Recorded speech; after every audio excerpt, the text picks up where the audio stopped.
मेरे सभी प्रिय दर्शकों को जय माता दी। मित्रों, आज का विषय है देवगुरु बृहस्पति राशि परिवर्तन कर रहे हैं। और गुरु का जो यह राशि परिवर्तन हो रहा है दर्शकों, पूरे 12 साल के बाद ऐसा गुरु का परिवर्तन होने जा रहा है। क्योंकि दर्शकों, गुरु तो अभी पिछले मई के महीने में ही राशि परिवर्तन किए थे और बहुत ही जल्दी अक्टूबर के महीने में फिर से राशि परिवर्तन कर रहे हैं। तो इसका क्या बहुत ही बड़ा प्रभाव पड़ेगा आपके जीवन पर और आपकी राशि पर, क्योंकि आपके राशि चक्र के कर्म स्थान पर या गोचर होने वाला दर्शकों, तो आपके जीवन में इसका क्या क्या प्रभाव पड़ेगा। वैसे बात करें तो आप जितने भी तुला राशि के जातक हैं, आपके जीवन में अभी एक प्रकार से बहुत अच्छा समय 2025 नहीं रहा। लगातार आपके जीवन में कई सारी समस्याएं आई हैं। मानसिक रूप से आप बहुत ज्यादा परेशान हुए हैं। आर्थिक स्थिति लगातार आपकी कमजोर हो रही है, लेकिन ऊपर से आप अभी तक हार नहीं माने हैं। लेकिन सबसे बड़ी बात दर्शकों यह है कि देवगुरु बृहस्पति का राशि परिवर्तन हो रहा है और आपके जीवन में इसका बहुत ही बड़ा प्रभाव होगा, क्योंकि यह 12 सालों के बाद इसका प्रभाव पड़ रहा है। साथ ही साथ दर्शकों, अगर आपके जीवन में और किसी भी प्रकार की समस्या है तो आप हमसे जुड़ करके अपने बारे में सटीक विश्लेषण कर सकते हैं और अपनी जन्म कुंडली का भी आप विश्लेषण करा सकते हैं। और जिनके पास भी कंफर्म डेट ऑफ बर्थ जन्म का टाइम नहीं है, तो आप हमें अपने दोनों हाथ की हस्तरेखा की फोटो भेज करके अपने बारे में सटीक विश्लेषण प्राप्त कर सकते हैं। और हाँ, अगर आप हमारे चैनल पे पहली बार आए तो आप सभी से विशेष अनुरोध है, आप हमारे चैनल श्री राम एस्ट्रो को जरूर से जरूर सब्सक्राइब करें और साथ ही साथ बेल आइकन जरूर दबाएं।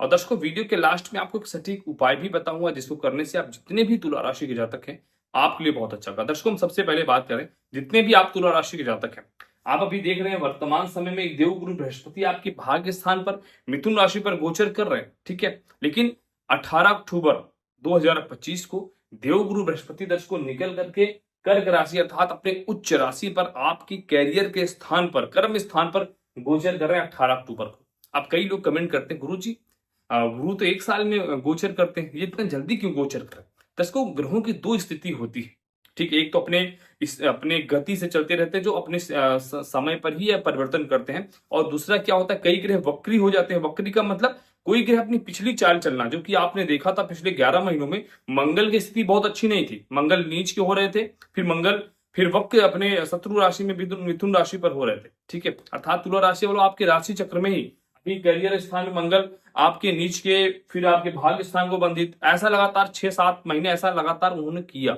ठीक है। ये क्या हुआ, वक्री होने के कारण, ठीक है। फिर वो मार्गी हुए, फिर अपनी स्थिति को चेंज किए। लेकिन इसके बाद क्या होता है, जब कोई ग्रह आगे बढ़ता है अपने समय के पहले, इसको बोलते हैं अतिमार्गी, अर्थात जब इनकी स्पीड बढ़ जाती है दर्शकों, ठीक है। जब ये स्पीड बढ़ जाती है, स्पीड बढ़ने के पश्चात ये परिवर्तन करते हैं। वही परिवर्तन 18 अक्टूबर को पूरे 12 साल के बाद हो रहा है। चलो ठीक है, ये तो परिवर्तन हुआ। अब परिवर्तन करने से इसका क्या लाभ आपके जीवन में पड़ेगा कि अशुभ ही अशुभ होगा, तो सबसे बड़ी चीज समझिए, आपके देवगुरु बृहस्पति कैरियर के स्थान पर जब उच्च के होते हैं दर्शकों, कोई भी ग्रह अगर आपकी कुंडली में भी यहाँ पर कोई भी अगर गुरु उच्च के हैं, तो देखना ऐसा व्यक्ति अपने जीवन में कभी असफल नहीं होगा, बहुत तरक्की करेगा, कैरियर क्षेत्र में बहुत बड़े बड़े पदों पर रहेगा, मान सम्मान होगा। मतलब कई जीवन में कई सारी चीजें होती हैं, क्योंकि ग्रहों के जो मूल कारक होते हैं, सभी नवग्रहों में देवगुरु बृहस्पति का जो प्रभाव होता है वह एक बहुत ही लौकिक प्रभाव होता है। तो गुरु ही आपके करियर के स्थान पर भी उच्च के हो रहे हैं। आप अगर कुंडली देखते हो तो आपकी कुंडली में भी स्पष्ट समझ में आएगा। साथ ही साथ कहना चाहता हूं, तुला राशि वालों, सच में आपके जीवन में जो लगभग 1-1.5 साल से समस्या चल रही थी, आपका ऐसा नहीं 25 में ही समस्या थी, आपके 2024 से ही समस्याएं चल रही, ठीक है। अब 2025 के अक्टूबर के महीने जो गुरु परिवर्तन करेंगे, निश्चित रूप से मेरी बात को नोट करके आप रखें, देवगुरु बृहस्पति 18 अक्टूबर के बाद आपके जीवन में बहुत ही बड़ा बदलाव लाएंगे।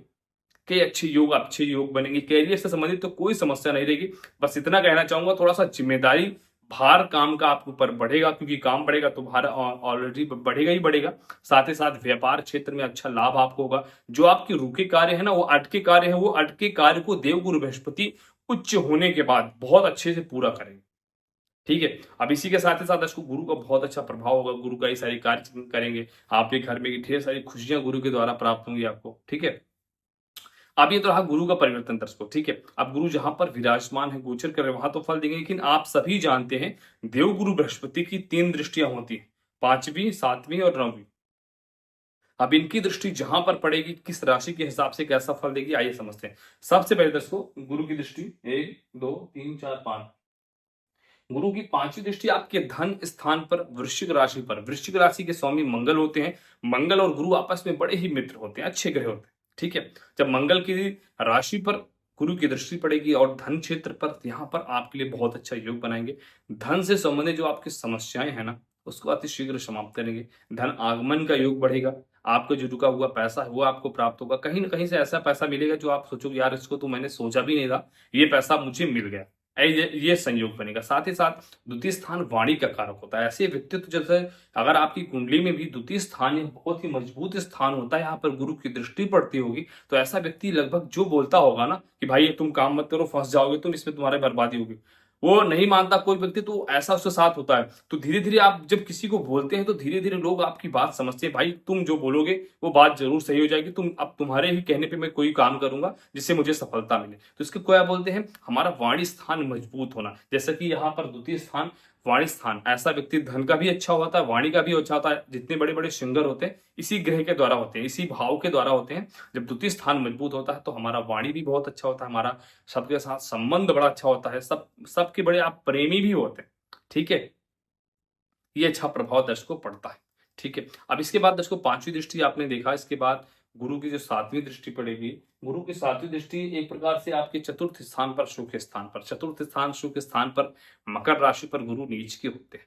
तो चतुर्थ स्थान पे थोड़ा सा आपके माता जी का स्वास्थ्य अच्छा नहीं रहेगा। 18 अक्टूबर के बाद माता जी के अपने स्वास्थ्य अच्छा रखें। माता जी का बहुत एक प्रकार से कष्ट मिल सकता है, थोड़ा सा मन दुखी रहेगा। कुछ प्रॉपर्टी से संबंधित समस्याएं भी आपको हो सकती हैं। किसी के ऊपर अंधा विश्वास ना करें, किसी को पैसे लेन देन में बहुत ही विश्वास करके सोच समझ करके कोई भी निर्णय लेने से पहले आपको बहुत सोचना पड़ेगा। अगर प्रॉपर्टी से संबंधित चीजें हैं तो, साथ ही साथ अगर आपकी कुछ पैतृक संपत्ति है तो उसको भी सोच समझ के अगर मामला हल हो जाए तो जो ठीक है, नहीं तो कुछ न्यायिक प्रणाली भी प्रारंभ हो सकती है। ऐसे योग दर्शा रहे हैं आपके गोचर काल में दर्शक। ठीक है, इसी के साथ ही साथ थोड़ा सा कुछ आपकी गाड़ी लेने के या योग भी बन रहे, वाहन ले रहे हैं, कई लोगों के वाहन बेचने के भी योग बन रहे हैं। और साथ ही साथ बहुत सोच समझ कर इस चीज को भी करें, कहीं देखो कुछ त्रुटि आपके साथ हो सकती है। बाकी योग अच्छे बन रहे हैं, आपको प्राप्त होगा। ठीक है, अब दर्शकों आपने देखा थोड़ा सा यहाँ पर गुरु की जो दृष्टि पड़ रही है, सातवीं दृष्टि है, क्योंकि नीच राशि पर अपने पड़ेगी तो इसका दुष्प्रभाव पड़ेगा ही पड़ेगा। अब इसके बाद चलो ठीक है, गुरु की जो नवम दृष्टि पड़ेगी दर्शकों आपके एक प्रकार से सातवीं दृष्टि यहाँ पर, आठवीं यहाँ पर, नौवीं। गुरु की नौवीं दृष्टि अपने स्वयं की राशि पर अर्थात मीन राशि को ही देख रहे हैं। अगर दर्शकों कोई भी ग्रह अपनी राशि को देखते हैं तो वहां से संबंधित बहुत अच्छा करेंगे, क्योंकि भाई करना पड़ता है। आप ही हो, कोई भी हो, अपने घर के लिए तो हर एक व्यक्ति अच्छा करता है। आप इंसान कमाता ही है अपने अपने घर वालों के लिए, अपने घर के लिए। तो जो भी गुरु कर रहे हैं, गुरु का परिवर्तन हो रहा है, गुरु का उच्च राशि पे जाना हो रहा है, सारा का सारा जो विशेष फल होगा, विशेष फल गुरु अपने घर को देंगे। अर्थात गुरु की जो दृष्टि पड़ेगी छठे स्थान पर, आप समझेंगे छठा स्थान से क्या आपको फल मिलता है, आपके जीवन में इसका क्या प्रभाव पड़ता है। दर्शकों छठा स्थान जो होता है हमारा रोग का स्थान होता है, हमारे शत्रु का स्थान होता है, हमारा कर्ज का स्थान होता है। अगर ये तीन चीजें आपके जीवन में हैं, रोग लगातार बने रहते हैं, कर्ज बहुत बढ़ चुके हैं, शत्रु बहुत है, अर्थात तीन में से कोई एक भी होगा तो इसका प्रभाव ही है दुष्प्रभाव। तो अगर ऐसी चीजें हैं तो यहां से संबंधित गुरु की दृष्टि से तुला राशि वालों के लिए विशेष योग बनेंगे। आपका स्वास्थ्य बहुत अच्छा होगा, कर्ज अतिशीघ्र समाप्त होगा, शत्रु परास्त हो जाएंगे। जो आपके लिए आपके खिलाफ रणनीति बना रहे हैं कि आपको परास्त करेंगे, आपको हरा देंगे, ऐसा लोग दर्शकों विश्वास मानो खुद ब खुद असफल होंगे।